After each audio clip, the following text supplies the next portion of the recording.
A patient walks into my office expecting a prescription for an antibiotic, but I don't write one. Let's talk about what happens on this week's Wednesday Checkup.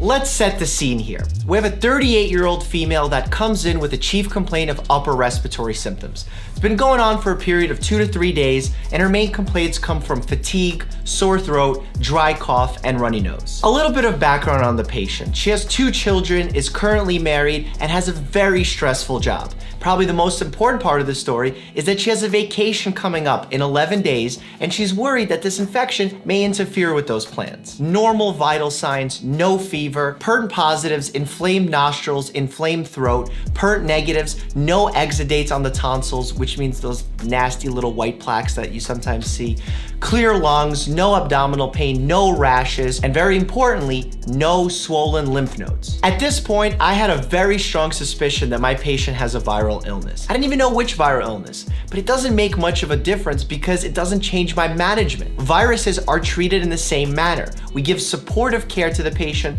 treat their symptoms, make sure they get enough rest, hydration in order for their own bodies to fight off those infections. When I told the patient about my diagnosis, she met it with hesitation and wanted to know if she was going to get a prescription for antibiotics. I explained to her that antibiotics don't work on viral conditions like the one that I suspect that she was having. I had to explain to her that weighing the risks versus benefits here, I still thought that not using antibiotics was the right move. She put her trust in me and told me that she would call me over the weekend if any problems were to arise. Come Sunday, 2 days later, the patient calls my office and lets me know that she's not getting better and she's wondering if she should go to an urgent care facility. I talked to her about her symptoms.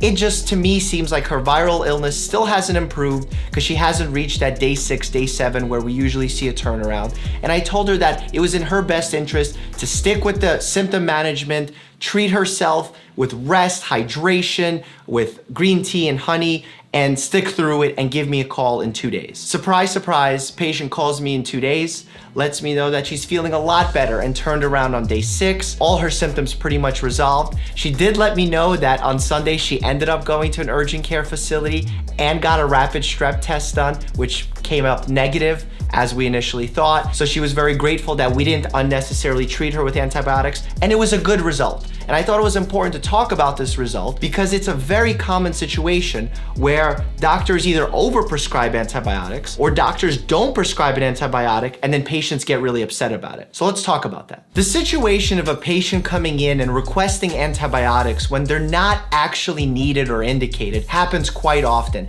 And I want to start off by telling you why doctors should not be prescribing antibiotics unnecessarily. Reason number 1, resistance. Antibiotics work against certain bacteria that are not resistant to them. However, when you give patients antibiotics over and over again, you create a type of bacteria known as a superbug, which actually becomes resistant to that antibiotic, and therefore that antibiotic becomes useless. And there's only so many antibiotics out there where we can actually run out of antibiotics to give a patient because they have such a multi-drug resistant bacterial infection. Second, adverse reactions. I'm talking about allergic reactions where the throat closes up, rashes, diarrhea, an infection known as Clostridium difficile, where you kill all the good bacteria in your bowels so that this bad bacteria grows and festers and you have the worst bacteria ever. 3, antibiotics don't work against viruses. I know many people say, well, as soon as I got the antibiotic, I felt better. You would have felt better without the antibiotic. In fact, when we treat a strep throat with antibiotics, we're not even really treating the strep throat. It would get better on its own. The reason we give antibiotics here is to prevent the complications of strep throat, like rheumatic fever, kidney issues. Let that sink in for a moment. And finally, 4th, the cost. Why would you spend money on antibiotics when you have a virus they're not even going to be helping you and possibly harming you? The art of medicine is about balancing the risks versus benefits to be in your favor. Now let's move on and talk about what pressures doctors face to prescribe antibiotics even though they may not be the appropriate choice of treatment. First, patient request. Like we had in my story, a patient comes in and requests firmly an antibiotic. You can discuss very clearly with them why you think an antibiotic isn't the optimal choice. You can explain the risks, the benefits, and the patient can still request an antibiotic So you go ahead and write one. The second connects very closely with the first, and it's these doctor review sites like ZocDoc, Yelp, and so forth, where if a patient doesn't get the treatment they expected to get, they can leave a nasty review that can truly hurt your own business.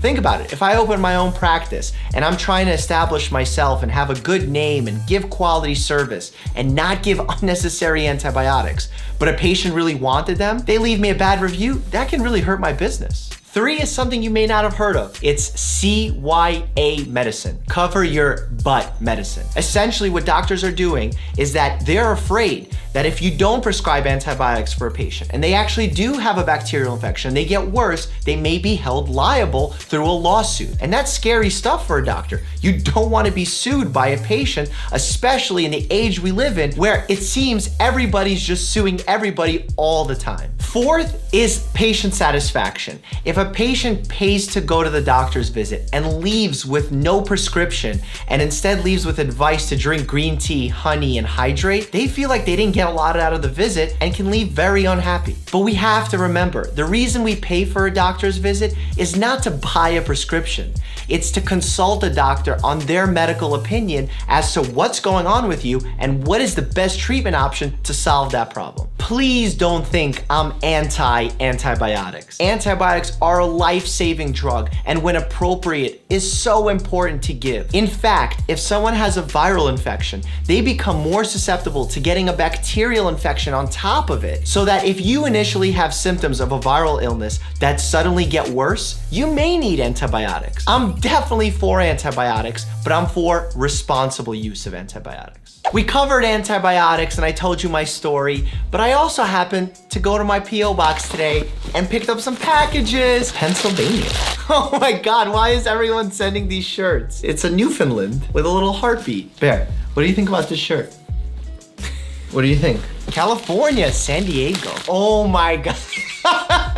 Chest compressions, chest compressions. Cynthia, thank you so much for this shirt. If you don't start making merch soon, I swear to God, I'm sorry. I'm working with the trademark attorney. There's so much nonsense when it comes to making your own merch. I'm a doctor. I have no idea what I'm doing, but I promise there's gonna be merch soon. Japan. Ooh, a little Japanese Kit Kat action. Kit Kat Easter eggs. White chocolate Kit Kats. Thank you, my Japanese friend. This is from Denmark. Look at this.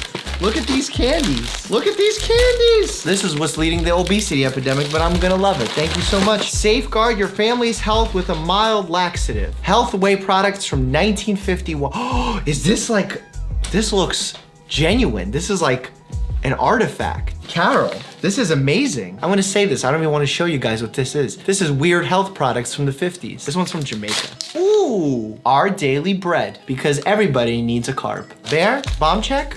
Good. First aid kit, do not open unless emergency. That's so sweet. You guys need to watch my video that I did with my nephew Ari, where we did a disgusting science experiment. So click here for that bad boy. And as always, stay happy and healthy.